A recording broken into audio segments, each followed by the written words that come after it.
आवास योजना के लिए भी पैसे देना पड़ता गरीब को। बताइए ये नीतीश कुमार मोदी की सरकार क्या कर रही है? मोदी दिल्ली में बैठ के बोलते मैं ना खाऊंगा ना खाने दूंगा, मगर बिहार में जो लूटना है लूट लो, मैं आंख बंद करके सिर्फ बोलूंगा। सीमांचल में घुसपैठी आ गए। मोदी जी, सीमांचल में कोई बांग्लादेशी नहीं है। हां, एक बांग्लादेशी को आपने दिल्ली में अपनी मुंह बोली बहन बनाकर बिठाकर रखा है। उसको लाइए सीमांचल को और हम रास्ता दिखाएंगे। हैदराबाद से आकर बांग्लादेश कहां पर है वहां पर छोड़कर आएंगे। आपकी छतरो छाया में वो महिला बांग्लादेशी दिल्ली में बैठी है और मोदी जी सीमांचल को आकर बोलते हैं यहां पर बहुत आबादी बढ़ रही है, यहां पर बहुत बढ़ गए, यहां पर मदरसे आ गए। अरे मदरसे खोलने से आपको तकलीफ क्यों है? जो जगह पर अल्लाह उसके रसूल का जिक्र होता है तो शैतानी नफरत करता है उससे। अब जो भी है अब आप फैसला कर लीजिए, हम कैसा बोलेंगे, वरना बोलेंगे हमको शैतान बोल दिए। वैसे जो भाग जाते हैं वो भी शैतान के एजेंट हैं, जो धोखा देकर भागते हैं। मेरे अजीज दोस्तों और बुजुर्गों, मोदी, नीतीश कुमार ने, चिराग पासवान ने, कुशवाहा साहब ने मिलकर एक ऐसा काला कानून बनाया है, वक्फ तरमीमी कानून, जिसके जरिए वो हमारी मसाजिद को छीनना चाहते हैं, जिसके जरिए हमारे दरगाह और खानकाहों को छीनना चाहते हैं, ईदगाह की जमीन को छीनना चाहते हैं, कब्रिस्तान की जमीन को छीनना चाहते हैं। जहां पर वक्फ की जमीन होती है उसका मालिक अल्लाह होता है और जो कब्जा करके बैठा उसको मालिक बनाना चाहते हैं। मेरे अजीज दोस्तों और बुजुर्गों, आपने देख लिया कि भारत की लोकसभा में अगर किसी ने खड़े होकर मोदी के इस काले कानून को जो हमारी मसाजिद पर कब्जा करना चाहता था, हमने संविधान को सामने रखकर कानूनी दलाइल देकर मोदी को यह बता दिया कि तुम जो कानून ला रहे हो वो वक्फ को बचाने के लिए नहीं, वक्फ को बर्बाद करने के लिए ला रहे हो। तुमने देख लिया, दुनिया ने देख लिया, जो कहते थे एक अख्तर अल ईमान क्या करेगा, एक ओवैसी क्या करेगा। अरे भारत की इतनी बड़ी पंचायत में अगर किसी ने मोदी के और अमित शाह के सामने कहा ये कानून जो तुम ला रहे हो मेरी मस्जिद छीनने के लिए ला रहे हो, मैं इस कानून को फाड़ता हूं, और फाड़ के सामने रख दिया लोकसभा में। अख्तर अल ईमान अकेले थे, आपकी आवाज अख्तर अल ईमान उठा रहे थे। मेरे भाई, सीमांचल में लोगों की मौत होती है, किसी नागवानी वजूहात के बिना पर नहीं होती मौत। इनकी मौत इसलिए होती है कि एम्बुलेंस नहीं है, इनकी मौत इसलिए होती है कि अस्पताल नहीं है, इनकी मौत इसलिए होती है कि रोड नहीं है, इनकी मौत इसलिए होती है ताकि बेजमीर लोग अपने आप को बेच देते हैं। तो मेरे भाई, इनकी जिंदगियों को बचाना भी हमारी जिम्मेदारी है, इनकी जिंदगी को बचाना भी हमारी जिम्मेदारी है। इसीलिए मजलिस सीमांचल की इंसाफ की लड़ाई से बिहार में अपने सियासी सफर का आगाज किया और हम मोदी से कहना चाह रहे हैं कि तुम जब यहां पर सीमांचल को आओगे, खबरदार हमको बदनाम नहीं करना, हम पर झूठा इल्जाम नहीं लगाना। ये सीमांचल गयूर अवाम की सरजमीन है, गरीब है तो गरीब की इज्जत नफ्स भी हो सकती है। आप यहां पर आकर हम पर झूठा इल्जाम नहीं लगा सकते।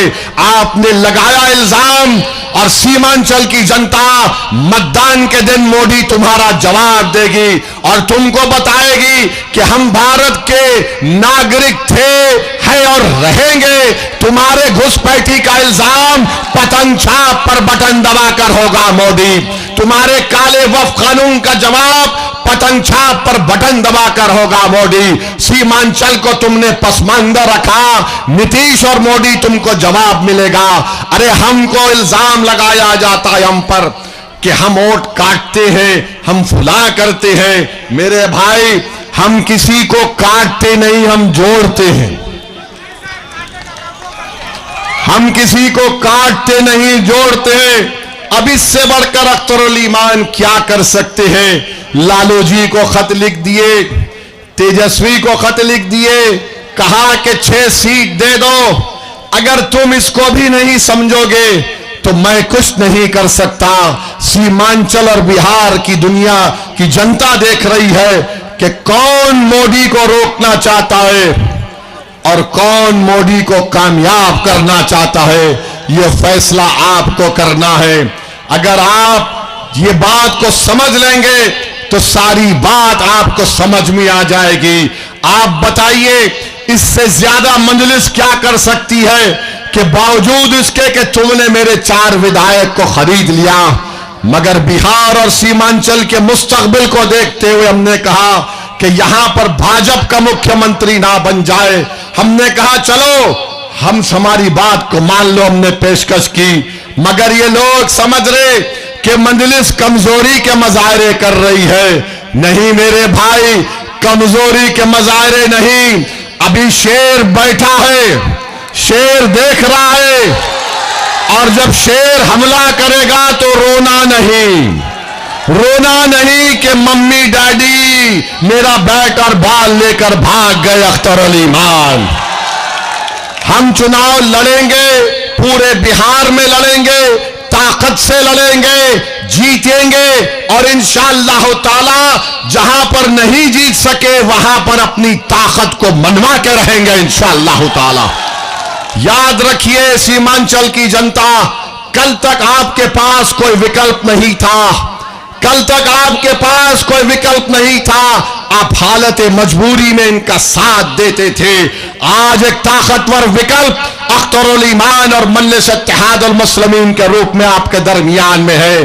आज इस विकल्प को दबाने के लिए, ताकि तुम्हारी आवाजों को दबा दिया जाए, ताकि तुम्हारे मसाजिद को छीन लिया जाए, ताकि सीमांचल को हमेशा के लिए पिछड़ा रख दिया जाए, ये हमको रोकना है। इन ताकतों को एक विकल्प के तौर पर मजलिस आपके दरमियान में आई है। हम किसी मजहब के खिलाफ नहीं है। सच्चा मुसलमान तो वो है जो किसी मजहब के खिलाफ नहीं होगा। हम किसी मजहब के खिलाफ नहीं है। हम यही कह रहे हैं कि इंसाफ करो, हमको इज्जत दो, और हम ये कह रहे हैं कि हमारे मुकद्दर के फैसले हम करेंगे। हम तुम्हारे गुलाम नहीं है। हम बराबरी चाहते हैं, हम हिस्सेदारी चाहते हैं। क्या आप बराबरी चाहते हैं? क्या आप हिस्सेदारी चाहते हैं? तो लगाइए मेरे साथ नारा, सीमांचल जिंदाबाद, सीमांचल जिंदाबाद, जिंदाबाद जिंदाबाद, सीमांचल जिंदाबाद। मेरे अजीज दोस्तों और बुजुर्गों, आइए और मजलिस के उम्मीदवार को कामयाब करिए।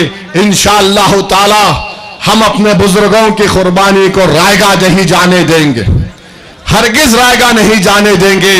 जब तक हम जिंदा हैं, हम आपकी नुमाइंदे हैं, आपके खादिम हैं। अल्लाह जब तक हमारे जिस्मों में जान और सेहत को रखेगा, हम हर गरीब और मजलूम के लिए लड़ते रहेंगे। आपका बहुत बहुत शुक्रिया, आप यहां पर आए। जुम्मे की नमाज के बाद जरूर दुआ करिए कि अल्लाह गाजा और फलस्तीन के लोगों की मदद फरमा दे। खूब दुआ करिए उनके लिए। मेरे भाई, 8 लाख 10 लाख से ज्यादा लोगों के घर टूट चुके हैं, 65,000 लोग मर चुके हैं, जिसमें 20,000 बच्चे हैं। और खूब दुआ करिए अल्लाह से कि या अल्लाह सीमांचल में मजलिस को उनके विधायक मुंतखब करवा दे। जुमे की नमाज के बाद मुबारक वक्त होता है। खूब दुआ करिए कि अल्लाह वफादारों को कामयाब कर दे, अल्लाह हमारी सियासी क़यादत को सीमांचल में कामयाब कर दे, अल्लाह हमारी दुआओं को कबूल करे। वाखिर दावाना अल्हम्दुलिल्लाहि रब्बिल आलमीन। बहुत बहुत शुक्रिया।